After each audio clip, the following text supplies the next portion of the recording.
Harsha Hospital, Center for Plastic and Cosmetic Surgery, Liposuction, Tummy tuck, breast surgery, lip, chin and nose correction సేవలు. మీ అందానికి నమ్మకమైన చిరునామా Harsha hospitals Kompally, Hyderabad. దేశవ్యాప్తంగా gas పై తలెత్తుతున్నటువంటి సమస్యలను దృష్టిలో ఉంచుకొని ఎక్కడ కూడా ప్రజలకు ఇబ్బందులు రాకుండా చూస్తున్నారు ఆయా గ్యాస్ ఏజెన్సీలకు సంబంధించినటువంటి డీలర్లు, సబ్ డీలర్లు వీళ్ళంతా కూడా. డొమెస్టిక్ సంబంధించి గతంలో కొంత పరిమితి ఉండేది. అంటే బుక్ చేసుకున్న తర్వాత 15 డేస్ నుంచి 25 డేస్ అని తర్వాత కొంత పరిధి ఉండేది. కానీ గ్యాస్ సరఫరా కొరత వల్ల కొంత దీంట్లో మార్పులు జరిగాయి. మొత్తంగా ఇది 45 డేస్ కూడా పెంచడానికి చెప్పి కూడా తెలుస్తుంది. ప్రజెంట్ సిచ్యువేషన్ ఏ విధంగా ఉంది, వినియోగదారులకు ఎలాంటి ఏర్పాట్లు చేస్తున్నారు, ఇబ్బందులు రాకుండా ఎట్లా చూస్తున్నారు, ఈ కమర్షియల్ సిలిండర్ పైన ఎట్లాంటి చర్యలు తీసుకుంటున్నారనే క్రమంలో ఈ గ్యాస్ డీలర్స్కి సంబంధించినటువంటి కొంతమంది వారు ఉన్నారు. వారితో కూడా మనం మాట్లాడి తెలుసుకునే ప్రయత్నం చేద్దాం. సో ముఖ్యంగా దీని అంతా కూడా చూస్తున్నాం. ఇక్కడ దీనికి సంబంధించి పూర్తిగా ఇప్పటికీ ఇక్కడికి వచ్చి బుక్ చేసుకునే వాళ్ళకు ఎలాంటి ఇబ్బందులు రాకుండా చూస్తున్నారు. సమస్యలు వచ్చిన వారికి సైతం కూడా దగ్గరుండి చేసేందుకైతే ప్రయత్నాలు ముమ్మరం చేస్తున్నటువంటి పరిస్థితి కనిపిస్తుంది. ప్రజెంట్ మన దగ్గర ఈ డీలర్లకు కొంతమంది కూడా ఉన్నారు, ఆయనతో కూడా మాట్లాడదాం. బ్రదర్, ఏంటి బ్రదర్, మొత్తంగా గతంలో డొమెస్టిక్ సంబంధించినటువంటిది ఈ విధంగా ఉండేది, ఇప్పుడు ఏ విధంగా ఉంది? గతంలో వచ్చేసి 15 డేస్కి ఒకసారి ఉండేది. ఇప్పుడు ఈ యుద్ధం కారణంగా 45 డేస్కి ఒకసారి చేశారు. అంటే ఇక బుక్ చేసుకునే సమయంలో ఎవరికైనా ఇబ్బందులు తలెత్తితే వాళ్ళు ఇక్కడికి వస్తున్నారా, వాళ్ళకు ఎట్లా క్లారిటీ ఇస్తున్నారు, ఎట్లా బుక్ చేస్తున్నారు? బుకింగ్ విషయంలో వచ్చేసి ఐవీఆర్ఎస్ సిస్టమ్ కొంచెం క్రాష్ కావడం వల్ల కొంచెం లేట్ అవుతుంది. తర్వాత వచ్చేసి వాట్సాప్ బుకింగ్, ఫోన్పే ద్వారా కూడా చేసుకోమని చెప్తున్నాం. సో మొత్తంగా ఇక్కడ కమర్షియల్ సిలిండర్లకు సంబంధించి ఏమైనా పరిమితులు ఉన్నాయా, అవి వాటిని ఎట్లా ఫాలోఅప్ చేస్తున్నారు? కమర్షియల్ అయితే రావట్లేదు సార్. కమర్షియల్ అయితే కంప్లీట్లీ బంద్ అయ్యి only domestic.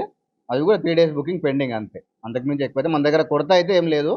Only customer advance panic booking అయ్యి బుకింగ్ చేసుకుంటున్నారు అంతే, కొరత అయితే లేదు. సో మొత్తంగా గ్యాస్ సమస్య తలెత్తినప్పటి నుంచి, అంటే కొరత, యుద్ధ తీవ్రత ఇదంతా కావచ్చు, అప్పటి నుంచి గతంలో కన్నా ఇప్పుడు కొంత ఇబ్బంది అనిపిస్తుందా నిజంగా, లేదంటే సాఫీగానే కొనసాగుతుందా? అంటే కస్టమర్లు ఇబ్బంది పడుతున్నట్టు అనిపిస్తుంది అంతే, కానీ గ్యాస్ విషయంలో అయితే ఎక్కడ సరఫరా అంతరాయంలో అయితే లేదు. ఓన్లీ కస్టమర్ అడ్వాన్స్ బుకింగ్ అంతే. ప్యానిక్ నాకు అందుతుందో లేదో అనే ప్యానిక్తోనే బుకింగ్ చేసుకుంటున్నాడు అంతే. అంతకుమించి బుకింగ్ పెండింగ్ అయితే బుకింగ్ ఎక్కువ చేసుకుంటున్నాడు, కానీ 2-3 రోజులకి మించి ఎక్కువ సమయం అయితే పోవట్లేదు. అంతకుమించి లోపలనే పోతుంది కస్టమర్కి. సో మొత్తంగా గతంలో ఎట్లా ఉండేది, ఈ డొమెస్టిక్ సంబంధించి ఎలా బుక్ చేసుకునేవారు, ఎన్ని రోజులకు వచ్చేది, అది ఎన్ని రోజుల నుంచి ఎన్ని రోజులకు పెంచారు, ప్రస్తుతం ఎన్ని రోజుల వరకు పోయింది, అంటే ఏం చెప్తారు? ఇంతకుముందు వచ్చేసి 15 డేస్కి ఉండేది. ఈ యుద్ధం కారణంగా 45 డేస్ చేశారు. ఇంతకుముందు బుక్ చేసుకున్న మళ్ళీ రోజు వెళ్ళేది. ఇప్పుడు ఒక 3 డేస్ పెండింగ్ అంతే. అది కూడా అడ్వాన్స్ బుకింగ్ చేసుకోవట్టే కస్టమర్, లేదంటే సేమ్ రోజు మళ్ళీ రోజు వెళ్ళిపోతుంది అంతే. అంటే మీరు ఇక్కడికి వచ్చే వాళ్ళకు ఈ ప్యానిక్ ఇదంతా అవసరం లేదని చెప్తున్నారా, వాళ్ళకు వచ్చినటువంటి సమస్యలను క్లియర్ చేస్తూ ముందుకు వెళ్తున్నారా, అంటే ఏం చెప్తారు? చెప్తున్నాం, కంపల్సరీ చెప్తామా. గ్యాస్ అయితే షార్టేజ్ లేదు. యథావిధిగా మీరు బుక్ చేసుకోండి, 1-2 రోజులకు వస్తుంది. అంతకుమించి ఎక్కువైతే టీవీలో అక్కడ చూపిస్తున్నట్టు ఎక్కువైతే కొరత లేదు. 1 or 2 డేస్ అంతే, అంతకుమించి ఎక్కువ లేదు బుకింగ్. సో మొత్తంగా చూస్తున్నాం గ్యాస్ కొరతకు సంబంధించి కొంత వినియోగదారులు కొంత సఫర్ ఉంది. అంటే కొంత ప్యానిక్ అవుతున్నారు, నిజంగా మాకు దొరుకుతుందో లేదని అడ్వాన్స్ బుకింగ్ ఇట్లాంటివి కూడా చేసుకుంటున్నారు.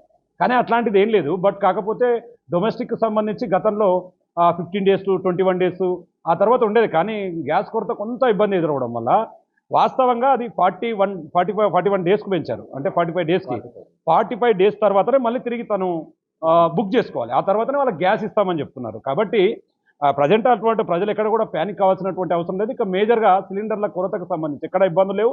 ఇక ముందస్తు బుకింగ్ చేసుకొని ఇబ్బంది పడడం అలాంటివి చేయొద్దని చెప్తున్నారు. బుకింగ్లో ఏమైనా సమస్యలు ఉంటే మీరు ఖచ్చితంగా ఇక్కడికి రావచ్చు, ఏజెంట్ దగ్గర కావచ్చు, వాళ్ళ దగ్గర మాట్లాడవచ్చు, పూర్తిగా వాళ్ళతో సలహా మేరకు బుకింగ్ ప్రక్రియపై ముందుకు పోవచ్చు అని చెప్తున్నారు. ఏదేమైనప్పటికీ గ్యాస్ కొరతతో ప్రజలు ఎవరు కూడా ప్యానిక్ కావద్దని, మొత్తంగా వారికి అందుబాటులో ఉండేలాగా కూడా ఒకవైపు సెంట్రల్ పూర్తి స్థాయిలో సపోర్ట్గా ఉంటుందని చెప్పి కూడా గ్యాస్ ఏజెన్సీలకు సంబంధించినటువంటి వారు చెప్తున్నటువంటి పరిస్థితి ఇక్కడ కనిపిస్తుంది. ఇది ఇక్కడ update. Camera person Nageswara Shankar, Big TV, Wanaparthy జిల్లా నుండి.